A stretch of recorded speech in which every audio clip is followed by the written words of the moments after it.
It is on. You can if you want to, but I just sent him the message. Do you want me to get the sheets now? We're gonna pick up the sheets. Anybody wants to sign in for the workshop? That's one sheet. AFT is the other sheet.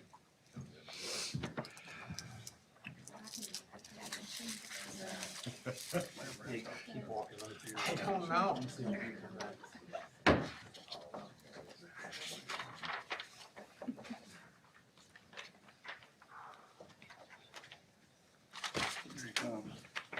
Here he comes.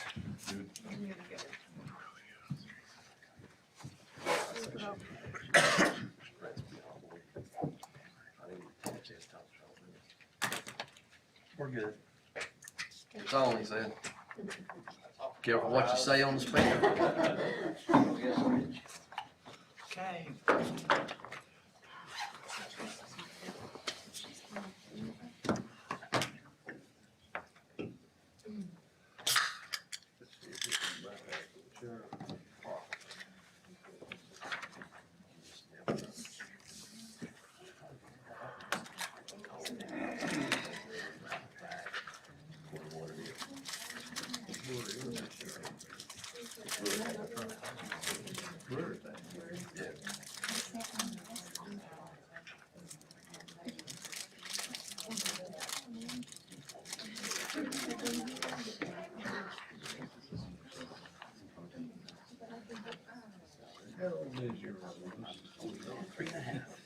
Two pages. Is it preschool? Kindergarten? No, it's preschool. Some preschool program at church up in South Carolina. He's growing up. I'll do it.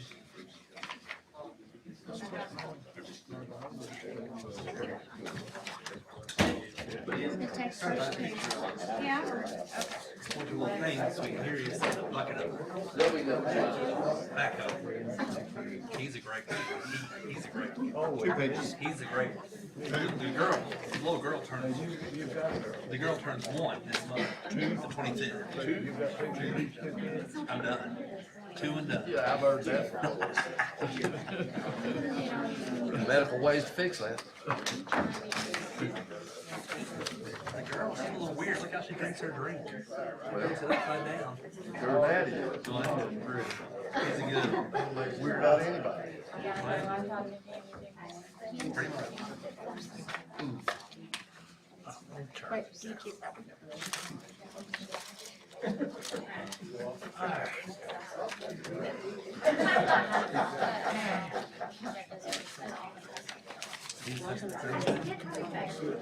I hope you didn't touch that thermostat, did you? He did. Last thing I ever want to do is tamper with the thermostat. Yeah, right. Buddy, you cleared? Yes, I am. Okay, I'm gonna call a special call meeting for Loudon County Commission for Monday, August 16th, 2021 to order. Tammy, call the roll. Brewster. Here. Mears. Here. Hurley. Present. Tinker. Here. Satterfield. Here. Whitfield. Here. Cullen. Here. Duff. Here. Shaver. Here. Waller. Present. Okay. We have one person that wants to speak on the special call meeting. The Honorable Mayor, Tony Aiken, step to the podium. Tell us what's on your mind.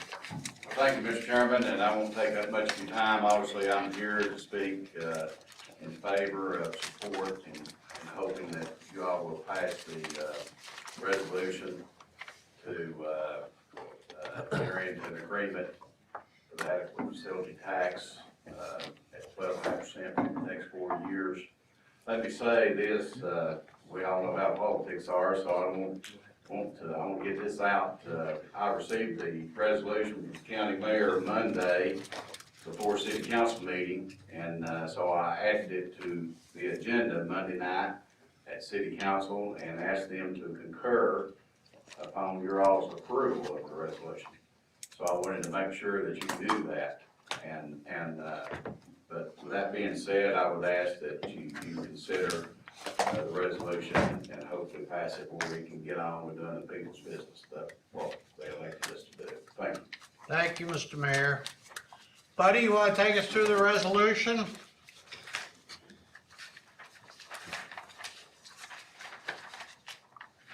Can we read all over, just the highlights? You don't have to read any of it, we can all read it. I think the highlight of it is that, section 15, is that it will, freeze at 12.5%, and the county commission would agree to keep it there at a minimum of the 4 years. I make a motion, we approve this contingent that Mineral City Council agrees to 4 years of not withholding paperwork and releases paperwork they have for the past month and a half. As soon as I get a copy of it in the morning, I'll instruct the building codes to do that, Mr. Walton. Will you drive it over in your car? I will, I'll meet you halfway. Okay, we got a motion. Do we have a second? Second on the motion. Second on the motion. Any further discussion? Okay, Tammy, call the roll. Mears. Aye. Hurley. Aye. Tinker. Aye. Satterfield. Aye. Whitfield. Aye. Cullen. Aye. Duff. Aye. Shaver. Aye. Waller. Aye. Brewster. Aye. Okay, to all my friends from Lenore City, you can go back to enjoying your life on Monday nights. Thank you, appreciate that. Okay, motion carries. Make a motion to adjourn this special call. Second. Okay, we got a motion to adjourn a special call with a second. All in favor signify by saying aye. Aye. Any opposed? Okay, now we're gonna go to the workshop, and I'm gonna call that to order. Whoa, where y'all going? Oh, we got a long way to get done yet. Okay. Generally, we'd have the comments of the public first, but Jim Jenkins, come up and tell us about this zoning resolution.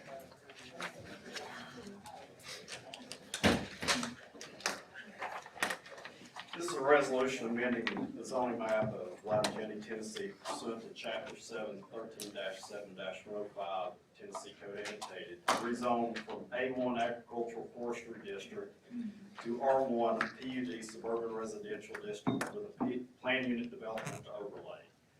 Loudon County Tax Map 44, parcel 038.00, located on Highway 321, Loudon County, Tennessee, located in the 3rd Legislative District. This was recommended by the Planning Commission to be approved, or recommended for approval, 11-0. 11-0. Yes, sir.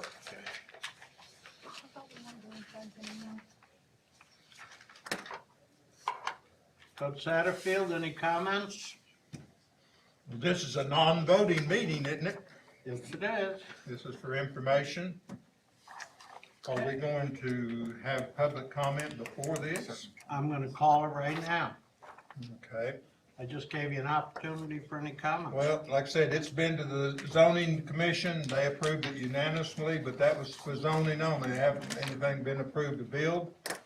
But if, like I said, we're gonna listen to the folks that live there. And that's what we got elected to do, is represent the folks, and that's what I plan on doing between now and the next voting. Next, in September, what? Should be like the 7th. On Tuesday next time? Tuesday, yes, because Labor Day is Monday. We're not gonna try to be the square peg into a round hole. No. Okay, we'll go to public comments. Jonathan Franson?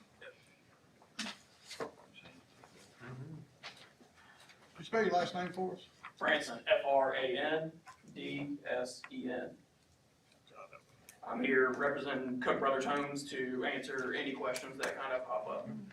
John Cook unfortunately could not be here today. Okay. So, Have y'all submitted anything to the building codes and so forth, your plan or no, anything? we're still currently working on the engineered layout. Part of that, we did send over a similar size community in terms of acreage of what we're doing currently in So Lenore City. you have an idea of how many homes that you're possibly looking at building?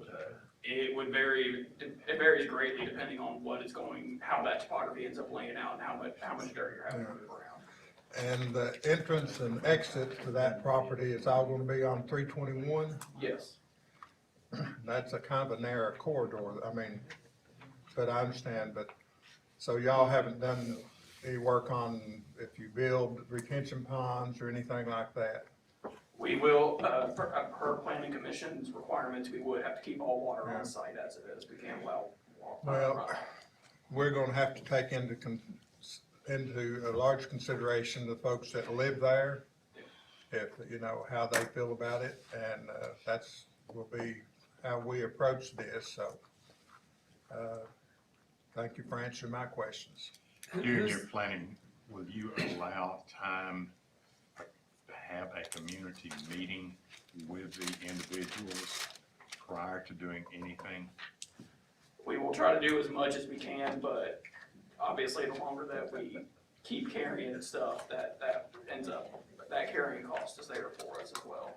But, I mean, we will obviously listen to input from the community to try and make it as best suitable for that location.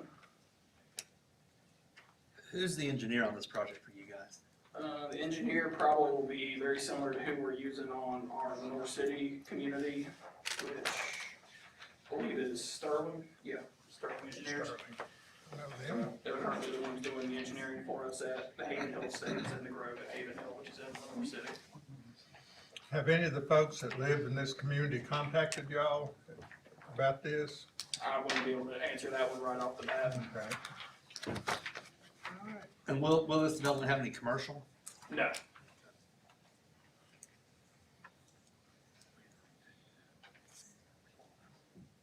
You know about the price range these houses will be in?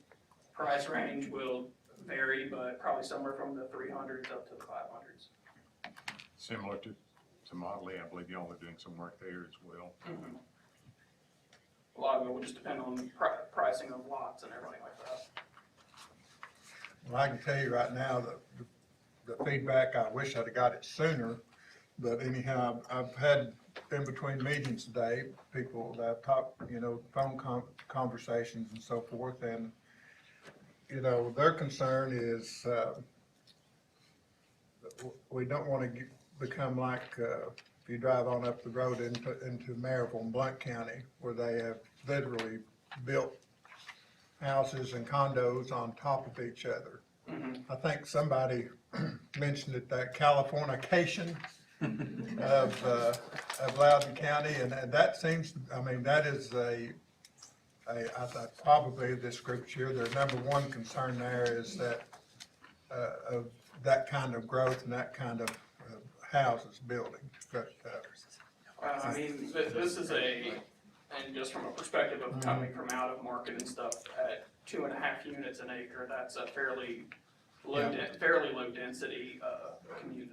well, and thanks to some of the commissioners on the current commission, you know, we've gone and back and addressed some things to make sure that we don't have people come in and build, you know, on postage stamp lots and on top of each other. That's why we increased Adam is the minimum size for PUD 75 acres. 75 acres and 2.5 per acre. How many acres is this? 78 or 79. Yeah, 78, 79, roughly around there.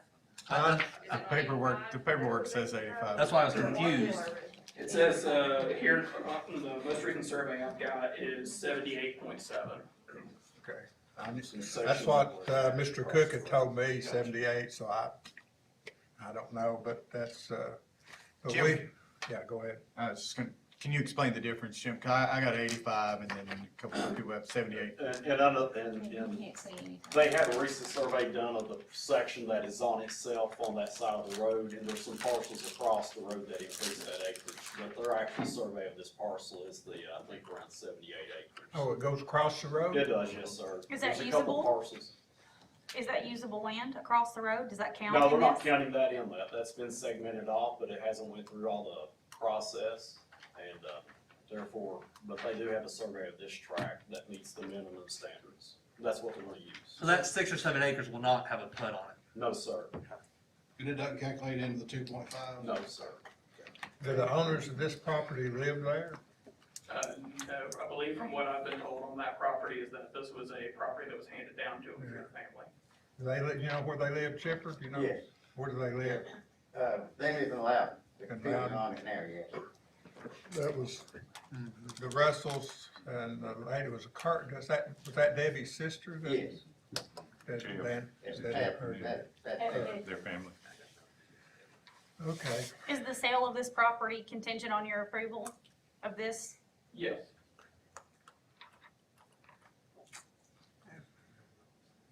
is there anybody in the audience tonight that is for this project? Well, that answers that. Thank you. My opinion, I think you need to spend some time with the community. If you have the money secured, and yes, building expenses are going up, but if you've got the money secured and you've already made plans to proceed, I don't think maybe just a couple of nights would be very, I think it'd be very beneficial to both you and to the community. Communications is the biggest thing I think that this needs. Well, I know most of these people sitting here and I know where they live, so they are in close proximity to this. I know Pat and Chip are right there beside it, aren't you? That comes up to your property, and then Debbie and the rest of them are out there, so. And you have every right, and like I said, my intentions is to represent your all's feelings on this, and I don't know, is there, I'm sure there's people that weren't here. I was talking on the phone about before I got in here to a gentleman that lives next to me that was planning on coming, so, if there are other people out there that feel the same way you do that live, and I'm not talking about somebody that lives in Maryville that wants to come down here and tell you not to build there, but if they're there, I'd love to hear from them, get in touch with me, I want to know, so if my vote is to deny the building, then I need to know that we've got the majority of the people that live there that feel that way, and I don't have a problem with that either way. Coach, could you help him maybe do a town hall over at the Greenback? We can meet at the Glendale Community Can I Center. put it out there and I can do see that. what you can do? Tell I mean, Mr. you Cook, got- if he's amenable to that, I'll get in touch with him and,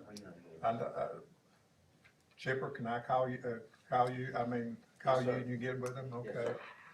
So, because they probably have some questions, so it'd be good to get some input from the folks that are gonna be impacted. Now, if Mr. Cook doesn't wanna do that, that's fine, I understand, he just needs to, he just needs to say yes or no.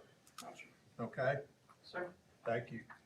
Mr. Chairman, Yes, that's, Mr. Satterfield's district, but as he mentioned and, Adam mentioned, we have gone a long, long way to get our zoning and planning regulations in a place to really protect property and property owners. What we're up against now, in order to get a PUD, a planned unit overlay, you have to have at least 75 acres. So that whittled that way down as to how many people could even apply for a PUD. Now, I'm not a big fan, but even if you get a PUD, the maximum density you can have is 2.5 units per acre. Without a PUD, you can get 2 units per acre. If that property is zoned R1, they could go in and build 2 units per acre and not even have to ask a question of us. So we've taken the strongest precautions possible to protect property values and density in Loudon County. Now, on the flip side, the part you don't want to hear is under our regulations, if an applicant comes in, whether it's Mr. Cook or Mr. Tinker or whoever it is, they come in and make application to do something, and we deny them for no reason that's in violation of our zoning policies, legally, we don't have a leg to stand on. So ultimately, if Mr. Satterfield, and I'll put the real onus on him generally, the rest of this body will follow the commissioner of a district. We feel like those people know what's good for their district and they represent their district. And almost always, if a commissioner comes in and says, I think we should do this in my district, we support it. He says, I think we don't do this in our district, we tend to support it. And if we turn something down with no legal legitimate reason for turning it down, they go straight to Chancery Court and the Chancellor says, you can't do that, and they go ahead and grant it to them. So understand, we even have, Commissioner Satterfield has limitations of what we can do. Now, as you heard, the Planning Commission, having taken the information in and what's allowed and what's required and what they have to meet, the Planning Commission has already approved it unanimously at 11-0. So when Commissioner Satterfield does his communications and meetings or town halls or whatever he does, just understand, he's limited on what he can do. If they were wanting to build 3 units per acre, boom, not gonna happen. If they wanted to, well, just anything that would be outside of our policy, we can say no. But if it fits under the planning regulations, we can say no but in about 30 days will be overturned by a chancellor in local chancery court. So Commissioner Satterfield, I'm waiting to hear what he ultimately says, but he has limits on what he can and cannot make happen. And even if he goes beyond that, we'll probably get knocked around. We've been there before. That's why we know that. It's happened more than once. So that's just kind of the bigger, broader picture of what's going on behind the scenes. Well, I will, and thanks, Commissioner, he has a good handle on that, he's dealt with a lot, but like I said, they could build houses in there without a rezoning request. But they'd just be limited to how many they could build, but Mr. Cook he's talked to me a couple of times, and he has asked me about, his opposition, how the people, is there gonna be anybody opposing? I know he's aware of that, and I think probably sensitive to it. I don't know that he'd wanna go in and build where he's not welcome, but, if you all want, like I said, if you want to, we'll set up and have a meeting there at Glendale, and y'all can ask him all the questions, and like I said, but there is a limit. Like I said, right now, there's not anything illegal happening. If they wanted to, Chancery Court could do it, but hopefully we can avert that. Well, I will say, from my experience selling your homes, in the Tellico Village area, they're very clean builders. And I have, unfortunately, sold quite a few builders' homes that are not as respectful of their surrounding areas. And you all are you have your nets up, you don't leave dirt on the roads, you're not loud, you work within a specific amount of hours, you're not up at all hours at night, you're not up super early, you're very respectful of the community. And then you all did have your meetings with Tellico Village. So I think starting out, just letting them kind of know who you all are. Greenback's a really intimate community. He was my teacher. Okay, we've all been here a long time. So just making the people aware of who you all are and what your buildings look like, just kind of letting them know what you are bringing and what the value is that you're bringing to the community, on top of kind of how respectful you're going to be to their surrounding area. Wouldn't hurt. I don't have any other questions. Okay, thank you. I know as many people in this room that aren't here that are opposed to this. So what I read, it sounded like that if you are opposed to this rezoning, you needed to be here tonight to voice your opinion. Mm-hmm. But it which doesn't seem very representative to me, because there are obviously a lot of people that can't be here for this reason or that. So is the opportunity still available to reach out to your commissioner, or could people call you? Are you all still wanting to hear from people? Or? Yeah, I addressed that while ago. If people that are not here, like I said, if you know of anybody, please have them call me or get in touch with me. The next meeting is a voting meeting, but we always have public comment. You have an opportunity to come and speak at it before the vote is taken if you want to. But like I said, that's what I'm saying. I know most of these folks, and I know where they live, so I know that they're the closest there. But if there are other people that are not able to be here, you can find my contact information on the county webpage, phone number and so forth. Most of them know where I live if you want to stop by and say hi. But like I said, I'll do my very best to, like I said, evidently this is not a very welcome project and people don't want it. So I'll, do my very best to. But aren't you gonna still have public comments? Yes, now? we're gonna have public Yeah, I've comments. still got 1, 2, 3, 4 more. All right, so these people can. Yeah, if they got on the speak. list, they can, yeah. Have to be on the list. My only concern is, has it been addressed how it's gonna impact our schools in Greenback, or the school at Greenback? That's my concern. That's always a concern. I asked Mr. Cook about that, had a little bit, and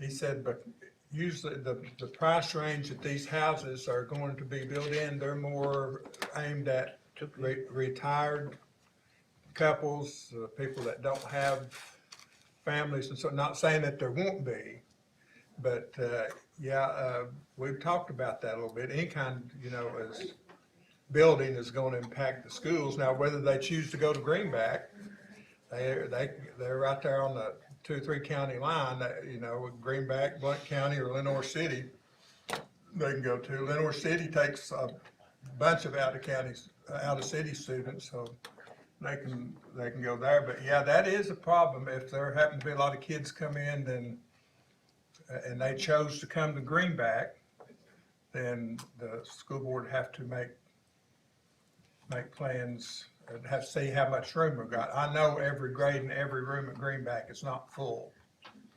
So it's not It's not like 500 houses are going in a month. That's No. not how building phases work. No. Phases go 1 to 10 But that is phases. a good question, It's a though. great question, and those questions can be addressed in the growth plan that the county puts out, the county school board puts out. You've got them right here. So. I think if you look at, Mike sent us a great, Mike Campbell's he here?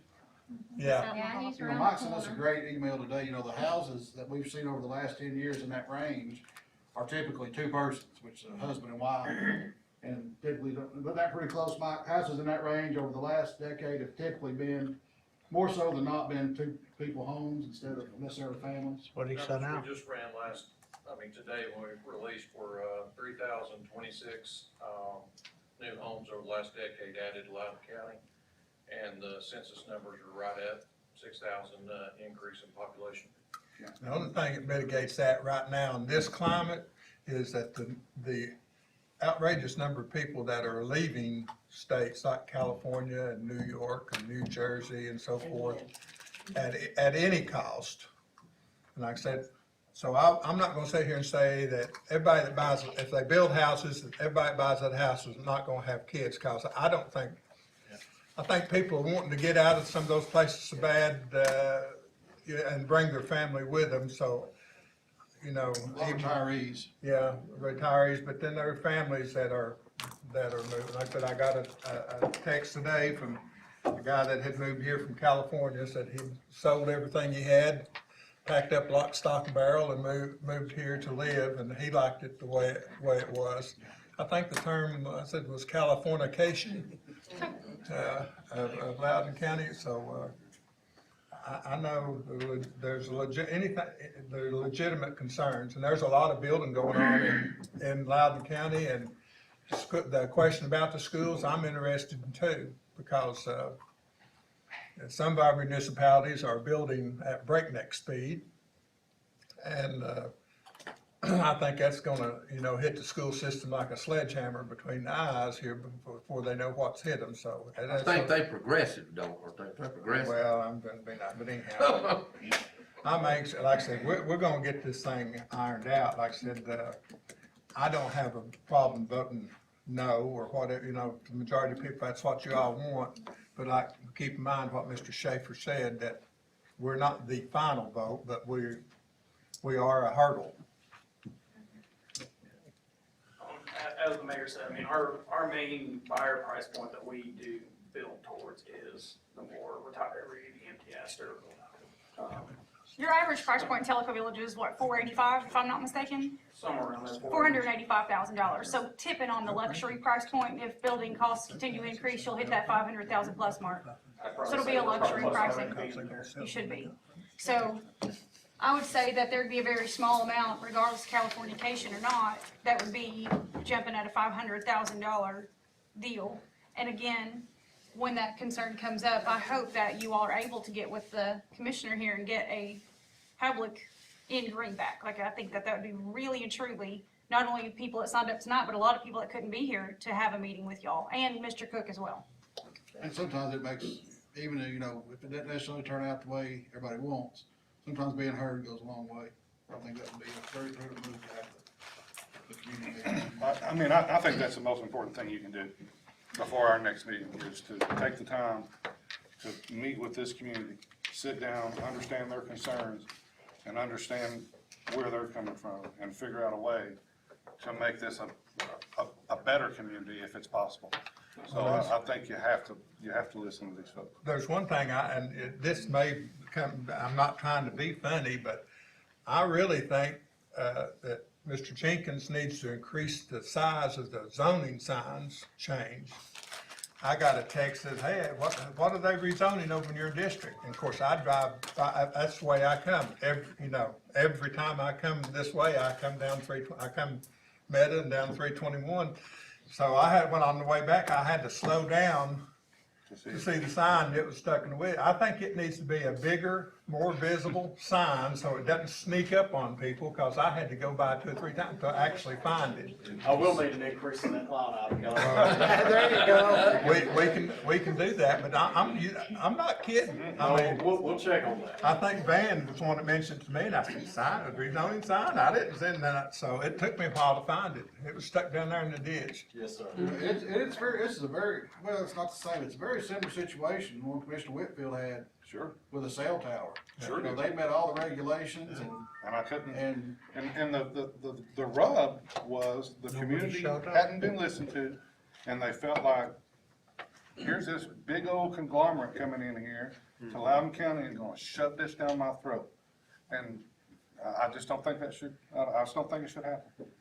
Well, like I said, it would have been, I said, and I may be wrong, but if the sign had been bigger, I guarantee you I would have got more phone calls before today. Today's the first day a lot of people heard about it. Huh? Today was the first day a lot of people, including myself, heard about it, I and can- it was through Facebook.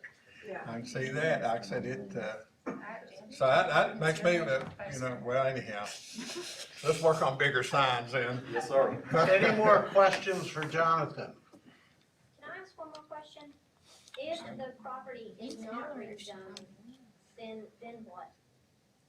I can't hear, are you on the list? It's been, Okay, because I can't hear you. Yeah, If the property Is is if- not, if the county commission doesn't approve the rezoning, that was sent to us, for the time being, it won't be rezoned, but like I said, if these folks that have asked for it and got it through the zoning commission, and we turned it down at the commission level, like Commissioner Shaver said, they can go to Chancery Court and submit it, and the judge will rule in their favor. Because they've not broken any laws yet, everything has met the requirements by the local planning commission, is that right, Jim? They have, yes, sir.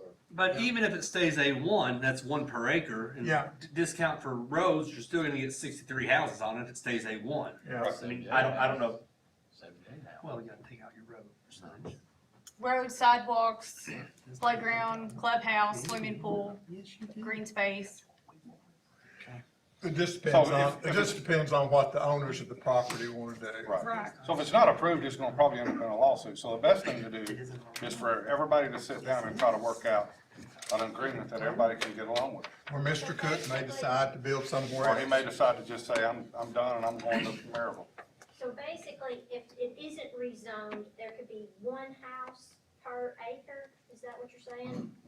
Under its current zoning, it could be rezoned to R1, and they could have 2 units per acre. The PUD overlay gives them 2.5 units per acre. So each zoning, A1, A2, R1 has its own density.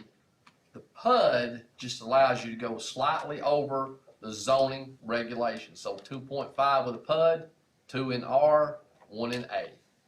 I said, the way it is right now, just basic mathematics, they could build 78 houses on 78 acres. Or if it goes R1 without a PUD, they could build 2 houses per acre. With the PUD that they've asked for, it's 2.5. Like I said, again, it depends on what the Russells want to do with the property. I'm sure y'all have taken an option on it for time being. Okay, any further questions? Thank you, Jonathan. James Ramsey.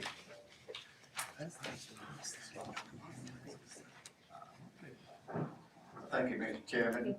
My name is, everybody calls me Chipper, but my name is James. I thought I better sign it, believe me.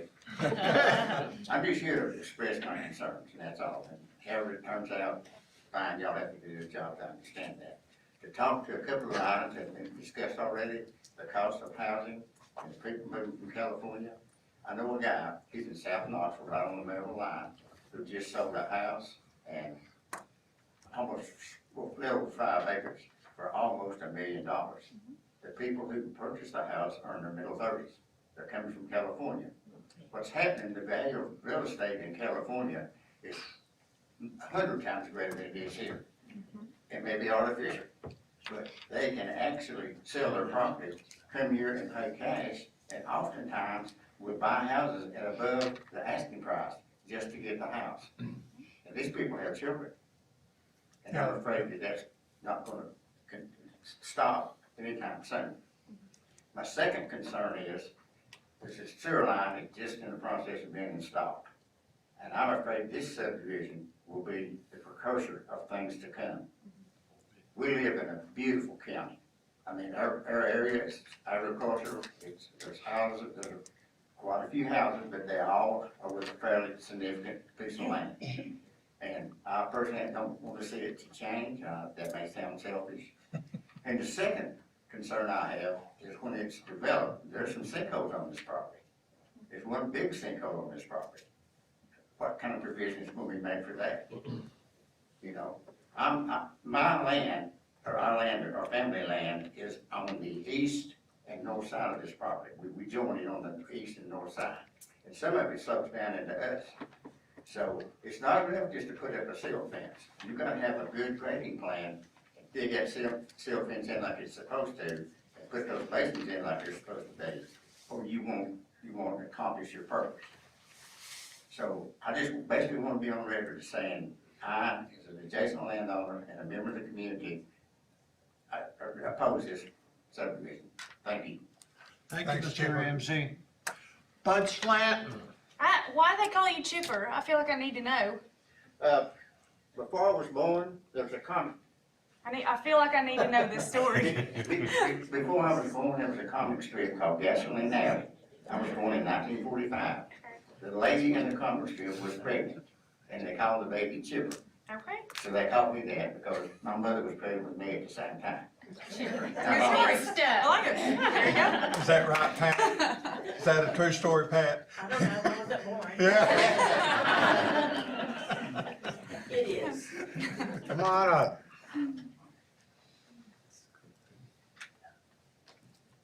Thank you, Mr. Chairman. My name is Bud Slayton. I also am an adjacent property owner, and I think you guys have shown a lot of wisdom. I appreciate what you brought up so far. I think I'm selfish like Chipper. It's not as much, it's just I live in a beautiful place.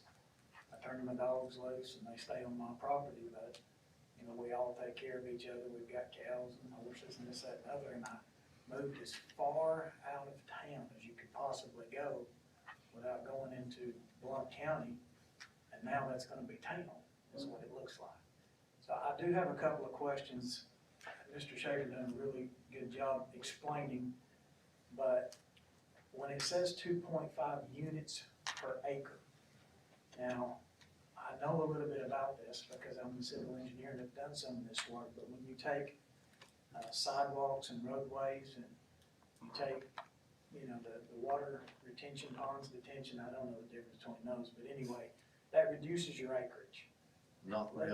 Let's Turn say around we and get ask down to Jim, cause 50. it doesn't. I think That's a I'm problem. That's I what have. I'm looking to confirm. Let's say there was only 50 acres that was only to be used for housing. Still, that's 2.5 units that can go on those 50 acres. So the density of 187 homes is still correct. Is that right? Pretty much. So you could have 5 or 6 homes on an acre. No. That's not how that works. But I know So exactly where you're going with it's that a question. I question. get it. So I we see it. eat up Yeah, acreage but with no. our roads, we eat up acreage with our sidewalks, the swimming pool and all that, but the land is 78 acres. You still get to reduce your lot size. Jim, help us with this one. Give us exactly. I've dealt with this enough times. I don't remember exactly, What they but presented at the planning commission was said like, and it was 187 homes. Right, they can do basically, like you're saying, 2.5 units per acre based on that land mass. They may cluster them all together and have different areas in the perimeter and maybe unusable areas. You still have some factors like setbacks, minimum setbacks, which is going to dictate lot size somewhat, and things of that nature. So roughly, we're looking at, I know that the Cook builders, they submitted an example, An example, yes, sir. but still, we're talking 160, 170 homes. That's, To they make it could, work, yes, to sir. make it worth the capital investment of the roads and everything else. Right. The only other thing that I would add was, this has been remarkable. I appreciate everybody's input. And I know Mr. Shaver was there. It was brought up in this meeting that the planning commission voted 11 to nothing. There was no discussion at the planning commission. There was none given. Never was there an opportunity until after the vote. That was an unfortunate oversight, but I was at the meeting there too with Mr. Schaefer. I didn't. It actually was supposed, like ours, it was supposed to have occurred before the vote. And I guess He just forgot. he just Well, forgot. I was making faces trying to get him to remember. It's easy to be unanimous when there's, people are respectful and don't come up and speak, because Well- there was more than one of us there. So my question would be, We were why discussing can that. that not, why can we not go back and have that vote again? So that we don't put you guys in a place where you have to look at Chancellery Court. If it wasn't, and that's just a question, if it doesn't come from the planning commission because it wasn't properly presented, would it be the same situation where you were saying, well, they're not doing anything illegal, there's really nothing we can do because we go to court in 30 days? They give us a recommendation, we don't have to take it, It would come here regardless. no matter what. Even if they And turned they're- it down, yeah, it would and still if they're come still here. not That breaking, answered my question. if they're still So not breaking that's any, not- I wouldn't do that. Because then, if it does go for, if you go back and then they affirm it again, and then You're just they back say here again. no, here is said no, now you've got the planning commission voting twice for a yes, which makes it worse for you in a lawsuit. Yeah. Understood. Mr. Slayton, If they send us if they turn this down and it still comes to us, I can make a motion that I want it approved, and if I can get enough votes, we can approve it even though they turned it down. That happens rarely, very rarely. We usually go with their recommendation, but we don't have to. Like I said, once they approve, usually if they approve something, we try to go along with them, unless, I'm sure if this number of people had showed up at the meeting, Except Little Simon. it could have been, well, I'm just saying, it sounds funny and it sounds like a bad cop-out excuse, but Me and my wife talked about it too.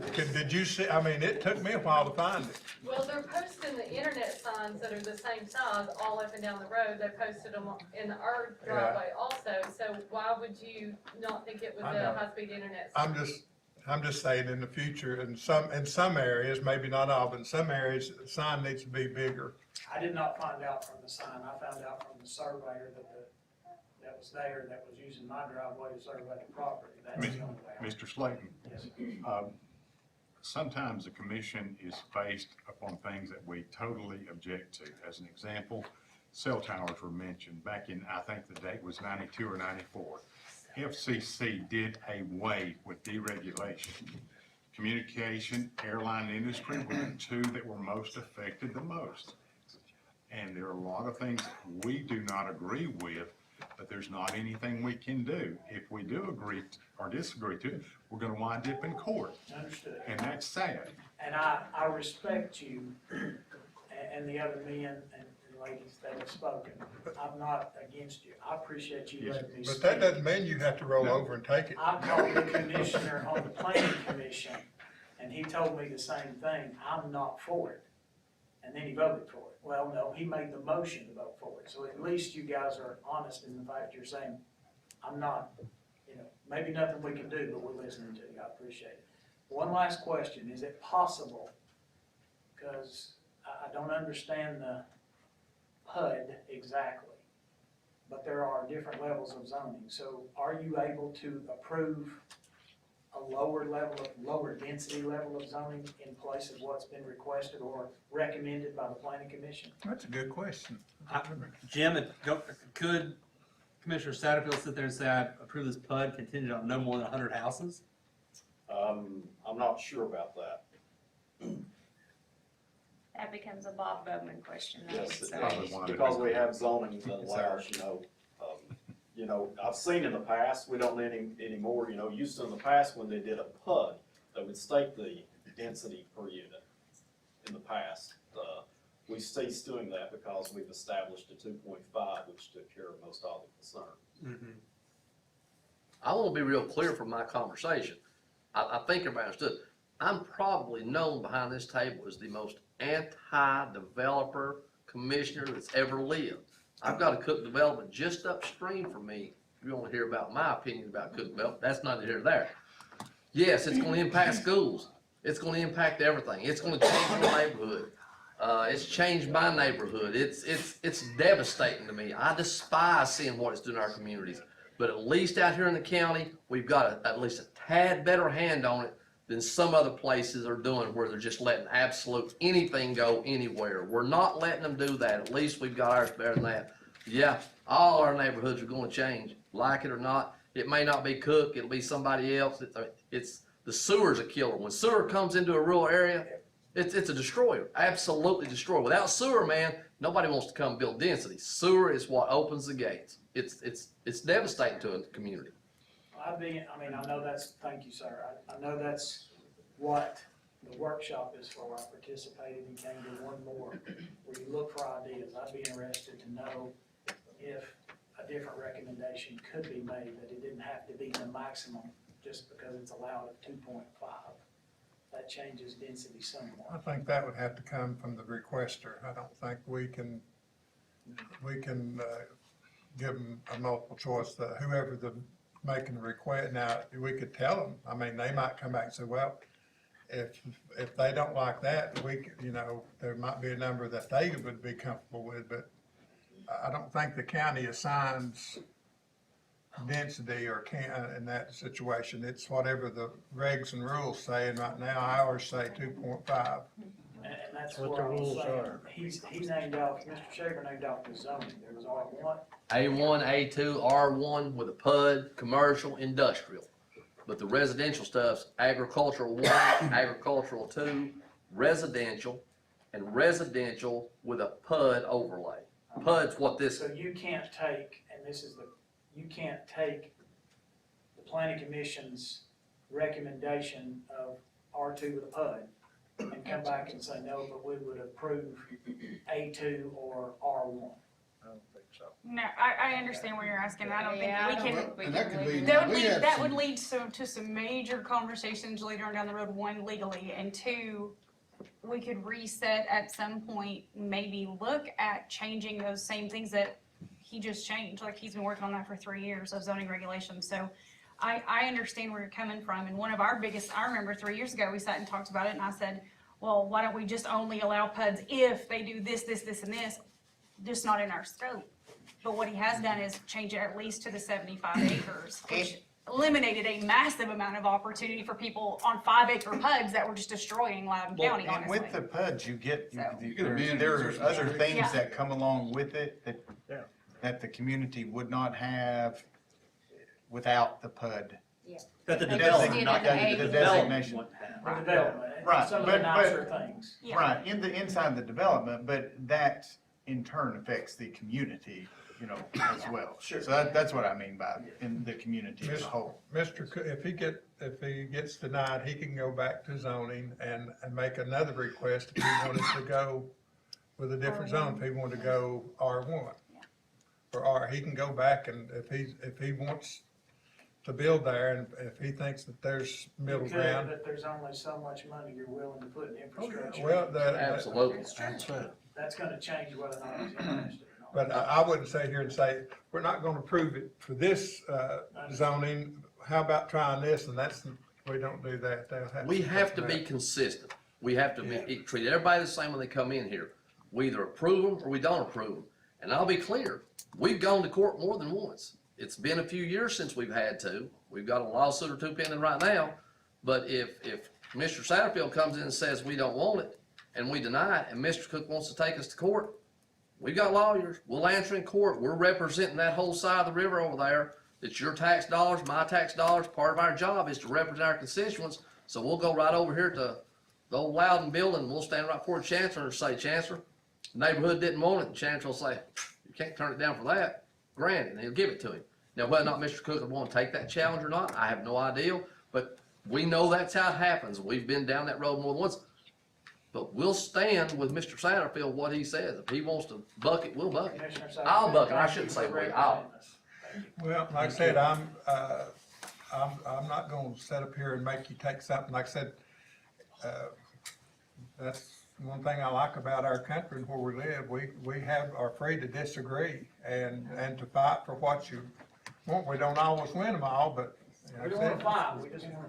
I Mr. Chairman, understand. can I bring up something I just thought about when you were talking about the sewer? Yeah, go ahead, Chip. All right.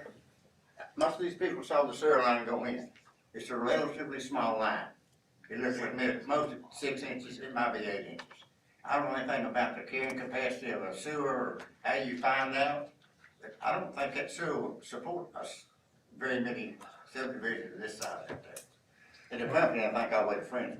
Well, it's coming, actually, biggest reason was Friendsville School. And it'll come from Friendsville School down there by the dollar store under 321. Yeah.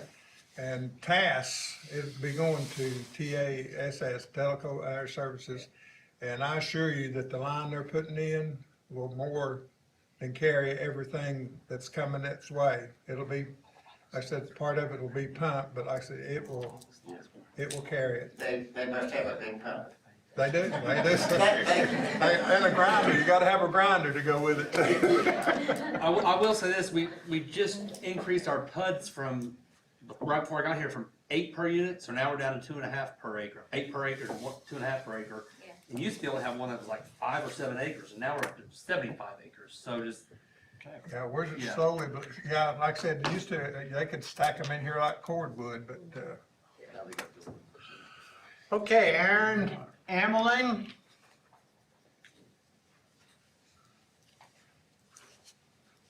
Good evening. Thank you for allowing me to talk to you.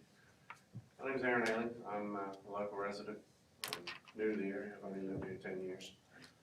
But I'm from London, England originally, and I lived in the city. And I moved out here to be in the country, get away from everything. And watching urban sprawl happen is kind of scary. The U.S. is pretty good at that. And seeing places like Clinton Highway or other roads like that, or even driving through Hardin Valley anymore, you'll see houses that are 30 feet from each other. People can reach out and hand sugar to each other. So I think that's dangerous.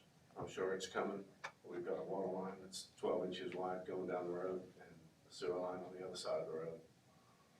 And I don't think farmland should be turned into housing at quite such a rate. I don't begrudge new construction. I've been a plumber for 20 years, so that's part of what I do. But I think it can be done respectfully, and I think it's, I like what I've seen here tonight, so thank you. But again, I don't think these kind of things that have snuck under the fence when nobody's looking at the small little sign on the side of the road on the green, that needs to be bigger. People need to be brought on from the very, very get-go. And without that happening, I don't think it's you get a clear and objective view of what the people around it want. But I think what I've heard here tonight has volumes. We don't want it. Thank you. you know, the flip side to that too is in this country, about liberty and personal choice and so forth, then you also have to look at the property owner, you know. Can we tell somebody that owns property what they can and can't do with it? You know, can we say, no, you can't sell your farm. No, you can't build houses over there. I mean, you look at that flip side of it, but somewhere in between, we're trying to navigate to where, whatever, you know, we want to mitigate any kind of damage that, or I'll put in, and I know what everybody said, places like Greenback are falling by the wayside a little bit because of development and so forth, and, I said, I don't have a problem with if that's what y'all want to do, but, like I said, we need to weigh that too against, the people that own the property, but, that's why we have building codes and zoning codes, so they can't come in and build right on top of you and so forth, but, we'll see. Who else is to speak? Charles Geiger.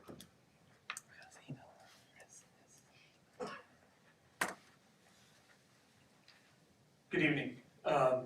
I'm the person that you so eloquently referred to about the do not Californicate Yeah, is that- our Tennessee.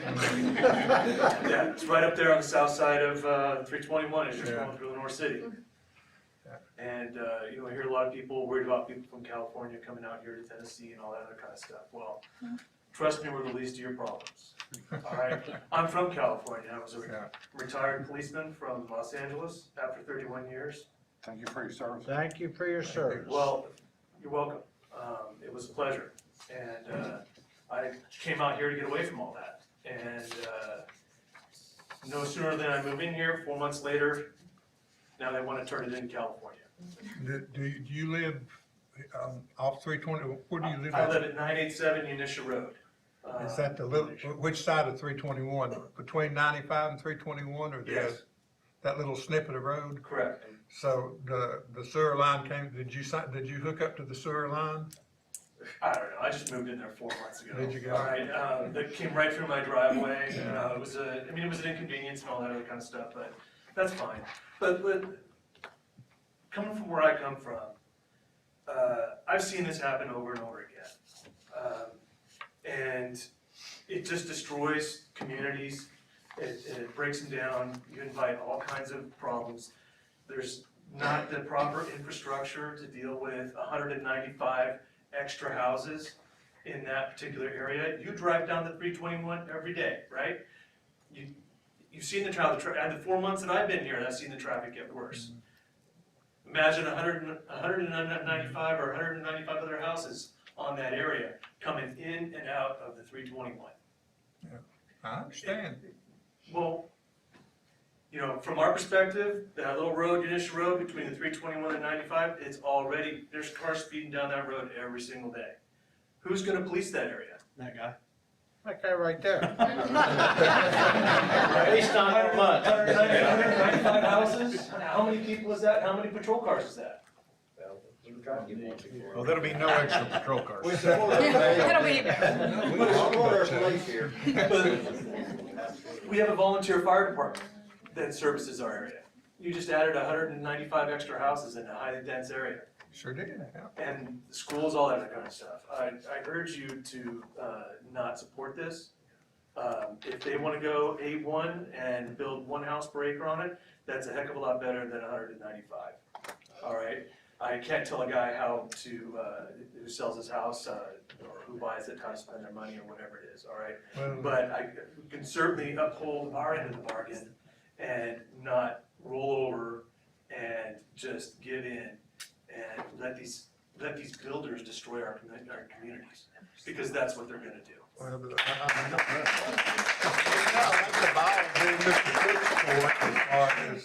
as far as what they want to do or whatever, but, Mr. Cook is gonna sell those houses to who's ever gonna buy them.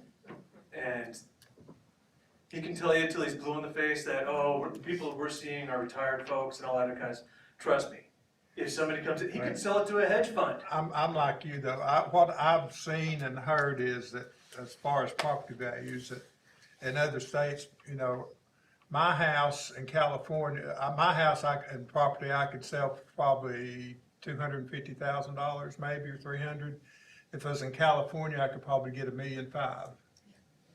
So if I live in California and I sell my house for $1 million or $2 million in California, I can move to Tennessee, buy the house I want, and put money in the bank. But like I said, that's a lot of what ifs. But I know that I know right now in our county, property and the places to build, and the houses are almost non-existent. Everything has been bought and built on, I mean, people are looking everywhere for it. I have a question. Mhm. After these houses are built and sold, the people who buy them, will they be allowed to rent them out? Yes. Yeah, I mean, it's their property. It would very much depend on what's in the covenants of the HOA and how that's set up. Yeah. So that's you the will be issue. having an HOA? You will be setting up?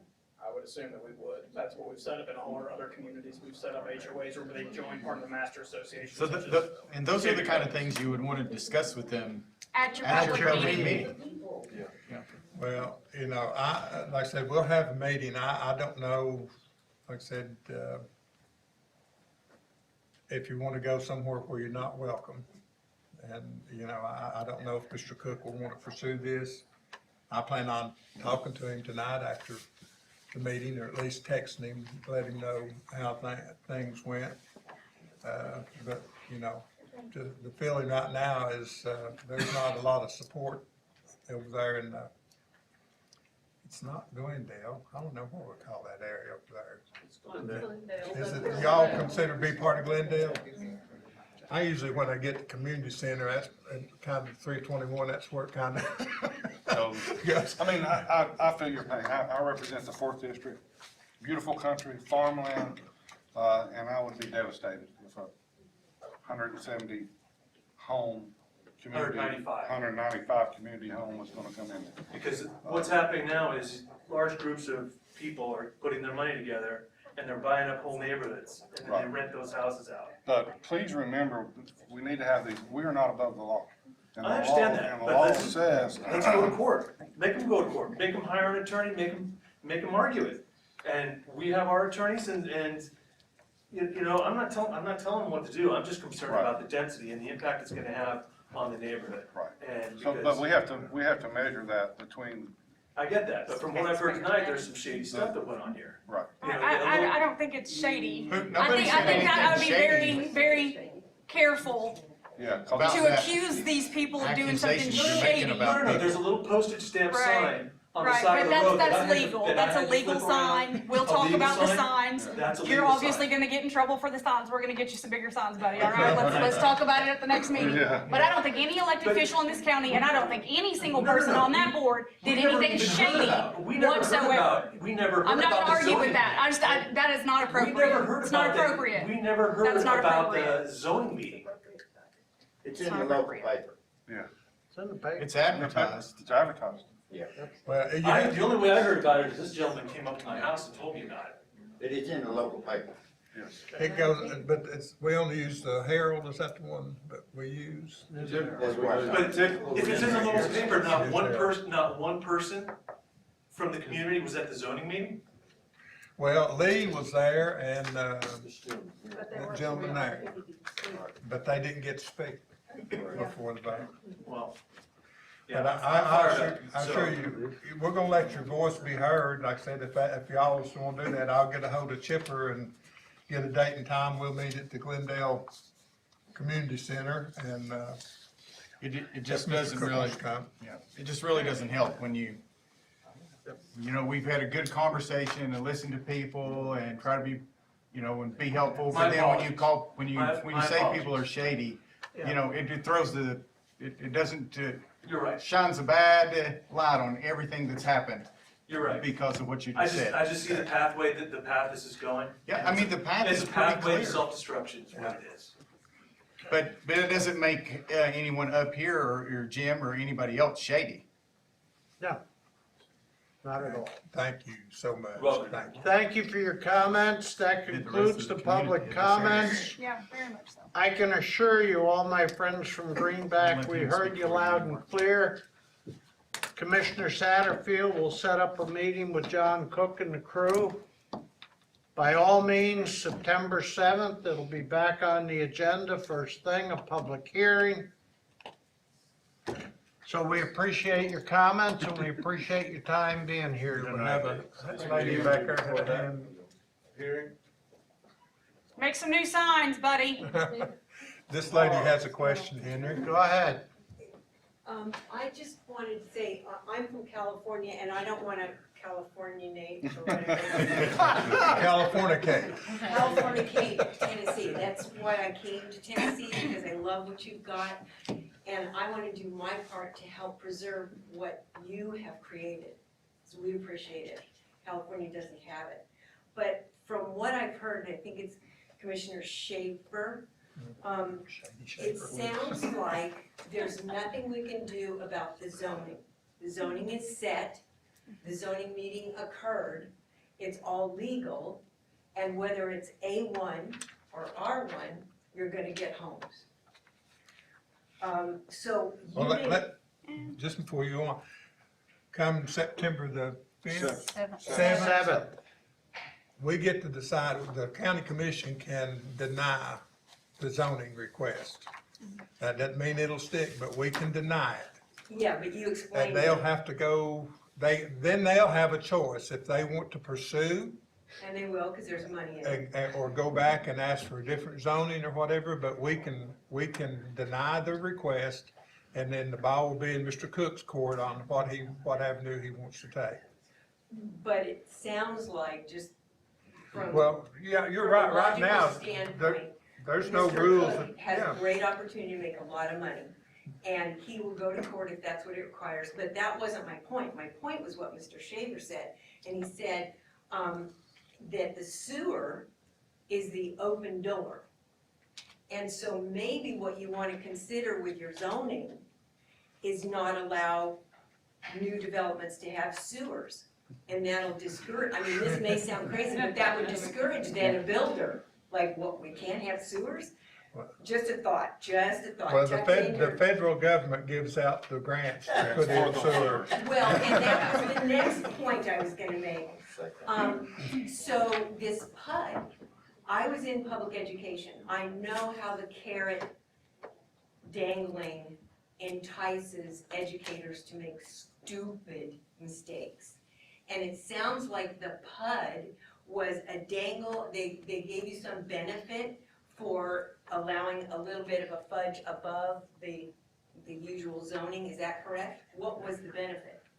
No, not really. The PUD was basically for the developers, they could, spruce up their amenities, like some of them will have a community pool for the development, they have walking trails, may have a rec center.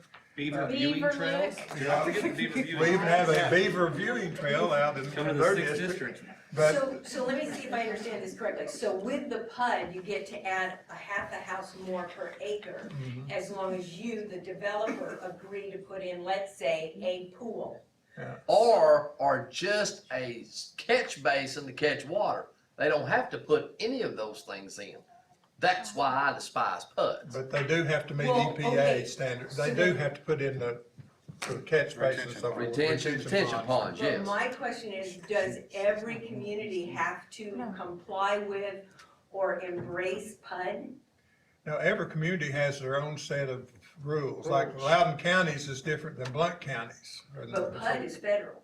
No. HUD stands for Planned Unit Development. It's us. It's all us. I'm Plan sorry, unit I was under development. the impression it was a federal thing. Mm. Okay. Originally, it was an idea that some developer got that, hey, we can pack as many houses as we can get on this piece of property and make X amount of dollars and then leave. That's what a PUD does. Like, we've had them in the past for as little as, 5 acres? It used to be 5 8 acres. per acre. 8 per acre, but now, we've changed all that. Now, we've gone from having 8 an acre, you can have 2.5.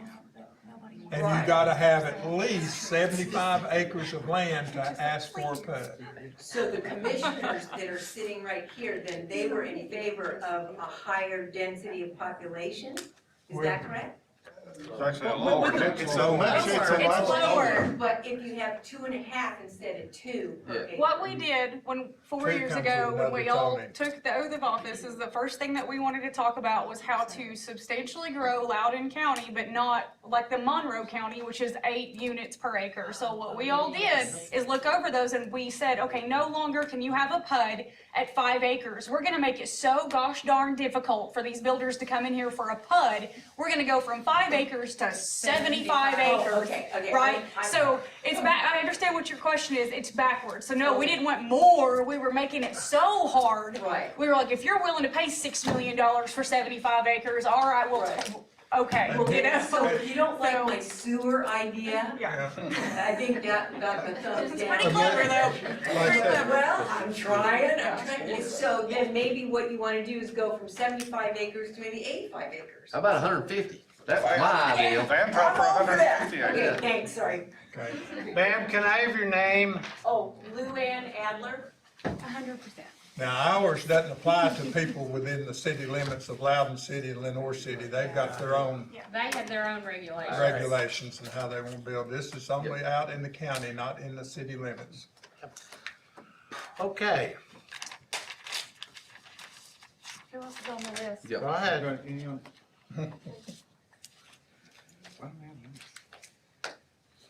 I'm Bill Castellano, and thank y'all for your service. Appreciate being here. Let's keep in mind that Loudon County, we live in paradise. Amen. It is a fantastic place to live. We're lucky and blessed to be here. Let's keep that in mind as we make those decisions. And we mentioned Greenback School. What a fantastic school that truly is.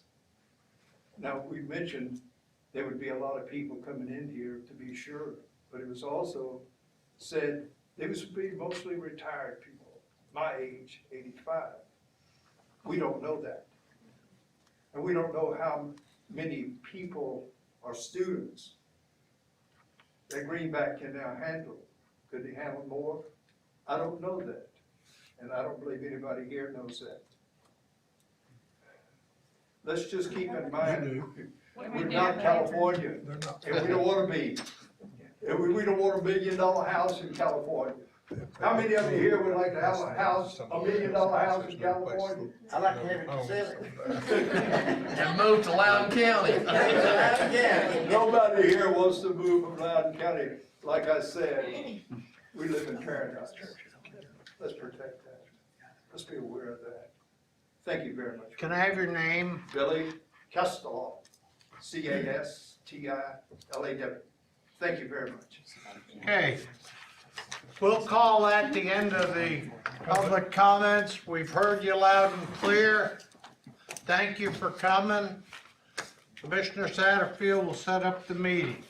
And the vote on that will be September 7th, and there'll be comments before that vote. Yes, there will. There'll be more comments right after Jim reads Yes, it. it'll be There'll in be this- public It'll comment. be in this room too. Okay, thank you. Chipper, I need your phone number before you leave. Got another question. I don't get you out there, everybody.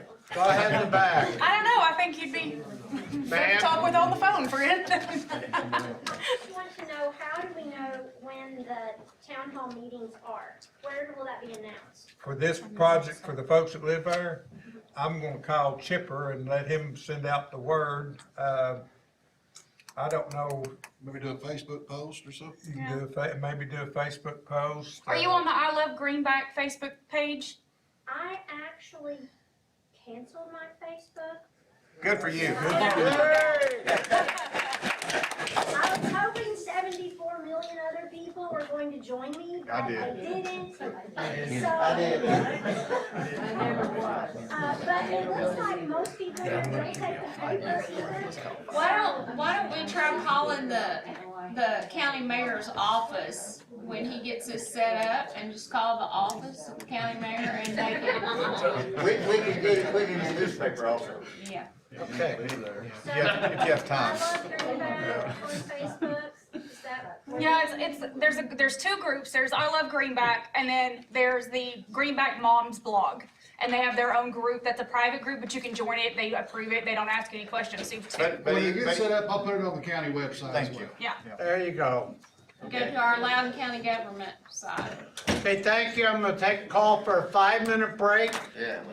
We'll come back and we'll have Rachel Harrell. Is she here? Where's Rachel? She's here. There she is.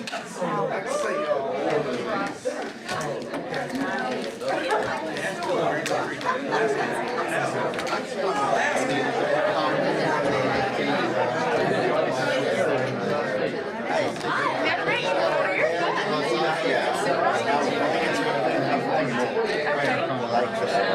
don't think it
John Francis.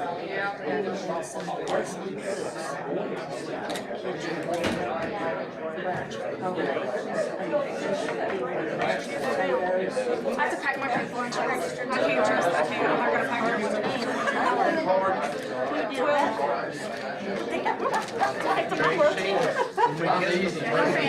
Another story. It was really nice to meet you all.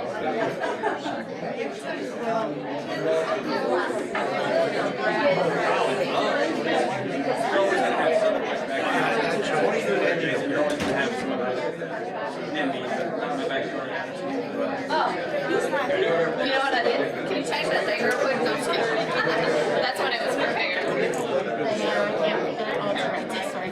I spelled your name wrong in the I've gotten, let's see, my mom's name is Rebecca, so it's been Rachel and Rebecca. It's Rochelle. It's been April, so, you know.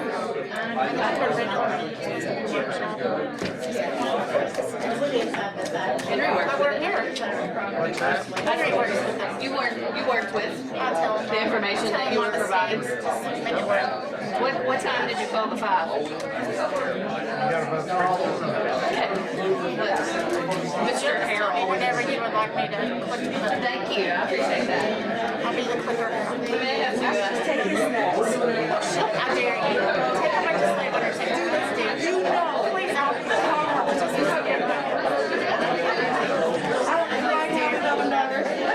He loves those things. He's like, I can't photo my store. I think you should take them, Tracy. I wish I had the nerve, I just don't. To be your church, wherever that is. I'll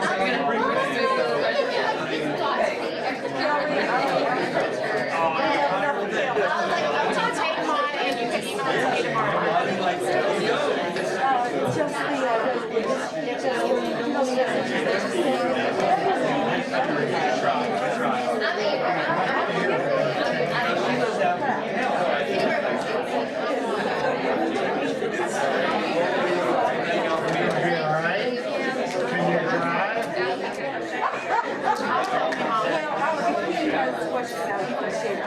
And I'll give Kelly mine.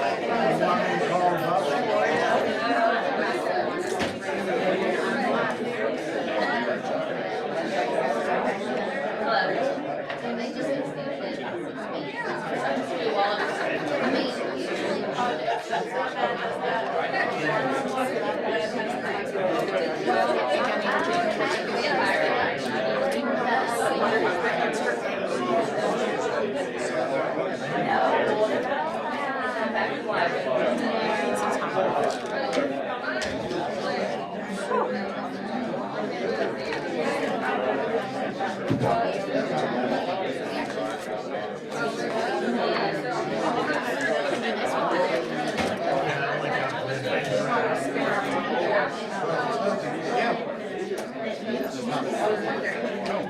want me to drive you home? Yeah, me. They have told us.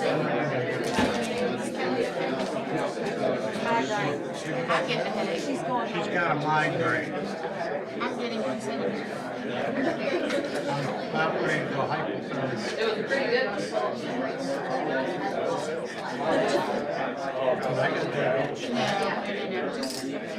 What? Well, I think he's the top.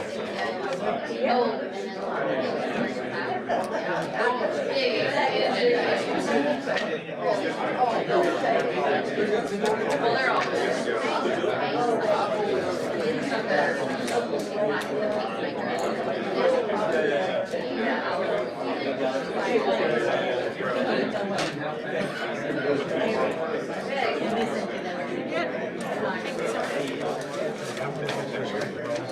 I tried to get Tracy to take her little Oreos, but she won't. No, but She she loves better you too not. much. Okay, I'm gonna call the meeting back to order. Let's go. You said you was gonna.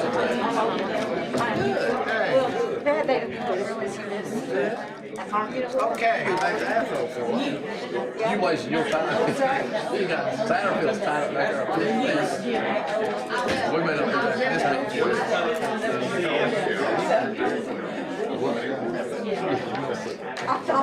I'm gonna have to laugh. Okay, we get everybody back, we're gonna get started. So, I figured it was, but I knew he didn't have the capability to find it. And I knew what was coming from it. It was all going, everything about it. I remember, I went back, I listened to, I did stories from this back in 2008, and I had totally forgotten about it. Here, man, I know exactly what I said. I read it twice today. I'm all good. Thank you. Sorry about that, Commissioner. I know you've been laughing. Oh, so you can keep that one on the list, and otherwise we can. It's a resolution about. Eddie sent some more money. I don't know. It wasn't on the agenda, so. Oh, yeah. Okay, come on. No, you don't.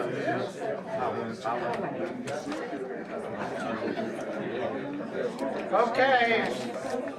Commissioner Satterfield? I proxy my vote in van. I got you covered, man. Just shut the door and talk all night if you want to. Let's go home. Okay. Workshop. I've got it. Is that 171? All right. Give it back. Rachel, come on to the podium and tell us what's on your mind. Hey, thank you. You're welcome. Well, I thought, we've got a lot of educators here on the panel, and I appreciate your time. I won't take too much of it, but today's National Telejoke Day. Oh. So let's start with a little joke. It's 7:20, help yourself.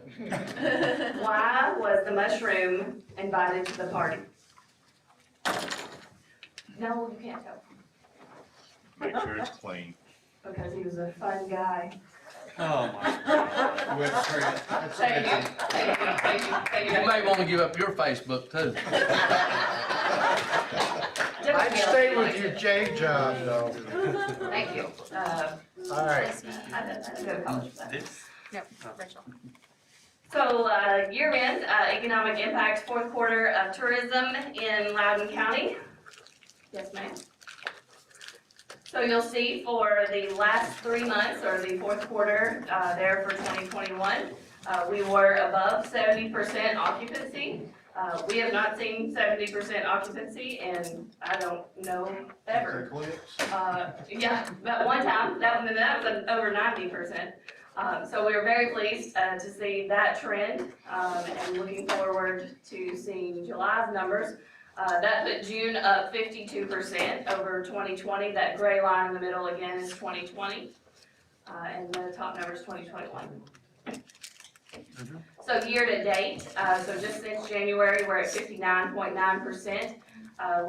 When we first started our marketing program, we were looking for 60 and above. So even with hard times, we have come back to 59.9, which is 36.7 above where we were last year at the same time.